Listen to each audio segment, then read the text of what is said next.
جب انسانی کنبے اور قبیلے بڑھے تو خود رو اناج، شکار اور قدرتی پھل ان کے لیے ناکافی ہونے لگے۔ ان حالات میں انسان کو پیٹ پالنے کے لیے ایک نئی حکمت عملی بروئے کار لانا پڑی۔ یہ نئی حکمت عملی زراعت کہلائی اور انسان کا ابتدائی پیشہ بن گئی۔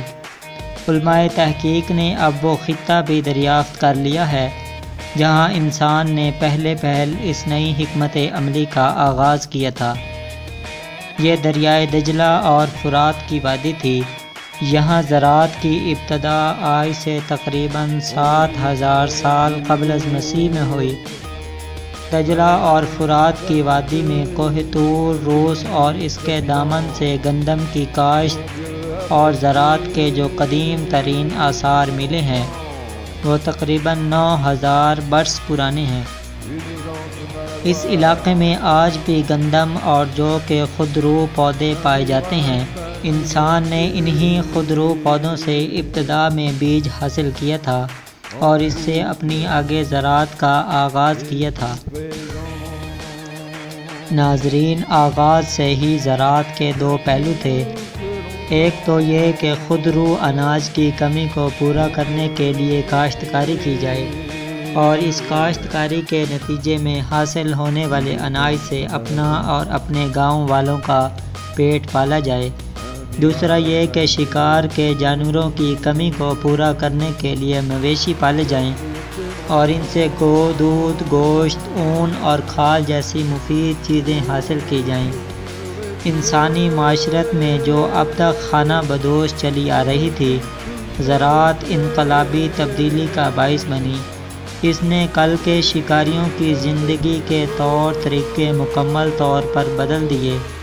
ایک ہی جگہ سے مستقل طور پر خوراک میسر آنے کی وجہ سے لوگ ایک ہی مقام پر مستقل رہائش رکھنے پر مجبور ہو گئے۔ اس طرح مستقل انسانی آبادیوں کی بنا پڑی اور گاؤں وجود میں آنے لگے اور شہر بسنے لگے۔ اب تک عہد قدیم کے جتنے آثار دریافت ہوئے ہیں ان سے پتہ چلتا ہے کہ وادی دجلہ اور فرات کے گاؤں ہی دنیا میں سب سے پرانے ہیں۔ عراق میں دنیا کے سب سے قدیم گاؤں کے آثار کریم شہر کے قریب سے ملے ہیں۔ یہ بات بھی قابل غور ہے کہ ایسے تمام آثار عراق کے شمال مشرقی علاقے عاشور ہی میں پائے گئے ہیں۔ عراق کے جنوبی علاقے یعنی ڈیلٹا میں ابتدائی عہد کی کوئی چیز دریافت نہیں ہوئی۔ دراصل ڈیلٹا کی زمین کی عمر شمالی خطوں سے کم ہے اور یہاں انسان بہت بعد میں آباد ہوا۔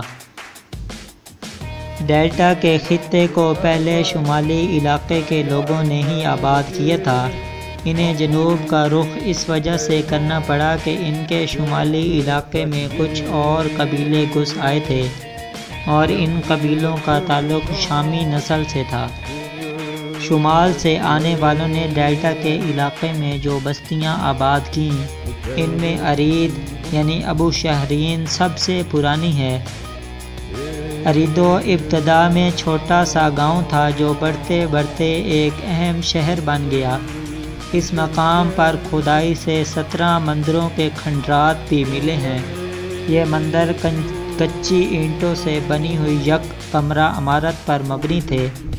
ڈیلٹا میں انسانی آبادی کے ارتقاء کا دور العبید کہلاتا ہے۔ اس دور کے لوگ پکی مٹی کی اینٹیں اور مہریں بھی استعمال کرتے تھے، لیکن اس کے ساتھ ساتھ نرسل کی چٹائیوں میں مٹی کی لپائی سے مکان بھی تیار کر لیتے تھے۔ اس قسم کا ایک مکان اریدو کی کھدائی سے ملا ہے۔ ناظرین، آج سے تقریباً 5500 سال پہلے اس خطے میں انسانوں کا ایک اور ریلا آیا۔ پروفیسر فرینکفرٹ کے خیال کے مطابق یہ لوگ ایلام یعنی جنوب مغربی ایران سے آئے تھے، لیکن کئی اور ماہرین اس رائے سے اتفاق نہیں کرتے اور کہتے ہیں کہ یہ نوروا وحشی تھے۔ پروفیسر ڈولی بھی اس بات کو نہیں مانتے اور کہتے ہیں کہ نئے آنے والے لوگ بھی مہذب تھے، انہوں نے مقامی باشندوں کو غلام نہیں بنایا بلکہ ان کے ساتھ گل مل گئے۔ اس امتزاج سے دنیا کی اولین تہذیب قوم اہل سمیر کی تشکیل ہوئی، جسے انشاءاللہ ہم اگلی قسط میں بیان کریں گے۔ اور آج کے لیے اتنا ہی، ملتے ہیں اگلی ویڈیو میں۔ شکریہ۔